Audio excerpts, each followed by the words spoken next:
اسرار احمد ایک ایسی دور اندیش اور زیرک ہستی تھے جو اپنی تحقیق اور احادیث مبارکہ کو سامنے رکھتے ہوئے آنے والے حالات کی پیش گوئی کرتے تھے جو وقت کے حساب سے آج تک پوری ہو رہی ہیں، اور حالات کو دیکھتے ہوئے ایسا لگ رہا ہے کہ آئندہ بھی احادیث کی روشنی میں کی گئی پیش گوئیاں پوری ہوتی رہیں گی،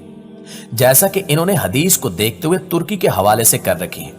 جس کے مطابق عنقریب ترکی ایک بڑی جنگ کی لپیٹ میں آ جائے گا جس کی وجہ سے ترکی کے مکمل طور پر تباہ ہونے کا خدشہ ہے۔ یہ جنگ کون سی ہوگی، اس میں کتنی تباہی ہوگی اور موجودہ حالات میں کس طرح یہ پیشگوئی پوری ہونے جا رہی ہے، آج کی ویڈیو میں ہم انہی سوالوں کا جواب دیں گے، لہٰذا ویڈیو کو آخر تک ضرور دیکھیے گا۔ ناظرین گرامی، آج سے 20 سال پہلے ایک بیان میں ڈاکٹر اسرار حدیث پاک کا حوالہ دیتے ہوئے فرماتے ہیں کہ عنقریب ایسا وقت آئے گا جب یہودی مسلمانوں کے خلاف اکٹھے ہو جائیں گے اور ہمارے مقدس مقام مسجد اقصی کو گرانے کی کوشش کریں گے، جس کے نتیجے میں ایک عظیم ترین جنگ ہوگی۔ یقیناً آپ جانتے ہوں گے کہ مسجد اقصی مسلمانوں کا قبلہ اول اور خانہ کعبہ اور مسجد نبوی کے بعد تیسرا مقدس ترین مقام ہے۔ مسجد اقصی حقیقت میں مسلمانوں کی میراث ہے جو تاریخی اور مذہبی حقائق سے ثابت ہے، مگر یہ جس جگہ پر تعمیر کی گئی ہے، یہود کے موقف کے مطابق اس جگہ پر پہلے ہیکل سلیمانی تھا۔ ان کا ماننا ہے کہ مسلمانوں کے یروشلم شہر پر قبضہ کرنے کے بعد یہ مسجد تعمیر کی گئی، حالانکہ قرآن میں سفر معراج کے باب میں اس مسجد کا ذکر ہے، گویا یہ مسجد حضور صلی اللہ علیہ وآلہ وسلم کی بعثت سے پہلے بھی موجود تھی، جبکہ متعدد روایات کے مطابق خانہ کعبہ کے بعد دوسری عبادت گاہ الاقصی تعمیر ہوئی تھی۔ مسجد کا تعلق اللہ کی عبادت سے ہے اور ہر نبی کو عبادت کے لیے مسجد کی ضرورت تھی۔ یہاں تک درست ہے کہ موجودہ دور میں اس مسجد کی معروف نسبت حضرت سلیمان علیہ السلام کے ساتھ ہے، حتیٰ کہ ایک روایت کے مطابق اس مسجد کو حضرت سلیمان علیہ السلام نے جنات سے تعمیر کرایا تھا، لیکن یہودی اس بات پر بضد ہیں کہ یہاں پہلے ہیکل سلیمانی ہوا کرتا تھا جسے گرا کر مسجد تعمیر کی گئی، لہٰذا اب ہم اسے گرا کر یہاں دوبارہ ہیکل بنائیں گے۔ یہی وجہ ہے کہ یہودی اس مسجد کو گرانے کے لیے سازشیں کرتے رہتے ہیں، اور ایک وقت آئے گا جب ان کی یہ سازش کامیاب ہو جائے گی اور پھر ڈاکٹر اسرار کے مطابق طبل جنگ بچ جائے گا۔ ڈاکٹر اسرار کہتے ہیں کہ حضور کی حدیث کے مطابق یہ ایسا خوفناک وقت ہوگا کہ جس شخص کے 1000 بیٹے ہوں گے تو ان میں سے 999 ختم ہو جائیں گے اور صرف ایک بچے گا۔ یہ اتنی بڑی جنگ ہوگی کہ اس جنگ میں اتنی خونریزی ہوگی کہ پوری زمین لاشوں سے بھر جائے گی، مردار خوروں کی موج ہوگی، لیکن نفاست پسند پرندہ اڑتے اڑتے تھک کر گرے گا تو نیچے لاش ہوگی، یعنی ہر طرف لاشیں ہی لاشیں ہوں گی۔ ڈاکٹر اسرار کے مطابق یہ جنگ لبنان، شام اور اسرائیل کے درمیانی علاقے میں ہوگی، اور یہودیوں کے ساتھ شامل تمام ممالک ترکی پر چڑھائی کرتے ہوئے اس جنگ میں شامل ہوں گے، اور اسی دوران ترکی کو بھی مکمل طور پر تباہ کر کے استنبول پر قبضے کی کوشش کی جائے گی۔ واضح ہے کہ استنبول نہ صرف ترکی بلکہ پوری اسلامی دنیا کے لیے معاشی، ثقافتی اور تاریخی مرکز کی حیثیت رکھتا ہے۔ یہ بحیرہ مرمرہ اور بحیرہ اسود کے درمیان آبنائے باسفورس کے دونوں جانب واقع ہے، یعنی اس کا ایک حصہ ایشیا میں ہے اور دوسرا یورپ میں۔ آبنائے باسفورس 31 کلومیٹر لمبی پانی کی قدرتی گزرگاہ ہے جو دونوں براعظموں کو جدا کرتی ہے اور استنبول کو 2 براعظموں میں بچا ہوا دنیا کا واحد شہر بناتی ہے۔ استنبول اس وقت تو دنیا کا 5واں بڑا شہر اور یورپ کا سب سے بڑا شہر ہے، لیکن ایک دور تھا جب استنبول قسطنطنیہ ہوا کرتا تھا اور مسلمان کئی صدیوں سے اسے فتح کرنے کے خواب سینے میں دبائے ہوئے تھے، لیکن وہ کامیاب نہیں ہو رہے تھے۔ اس مقصد کے لیے 674 عیسوی میں بھی پوری تیاری کے ساتھ ایک بحری بیڑا قسطنطنیہ روانہ کیا گیا۔ اس وقت مسلمانوں کے خلیفہ حضرت معاویہ بن ابو سفیان تھے۔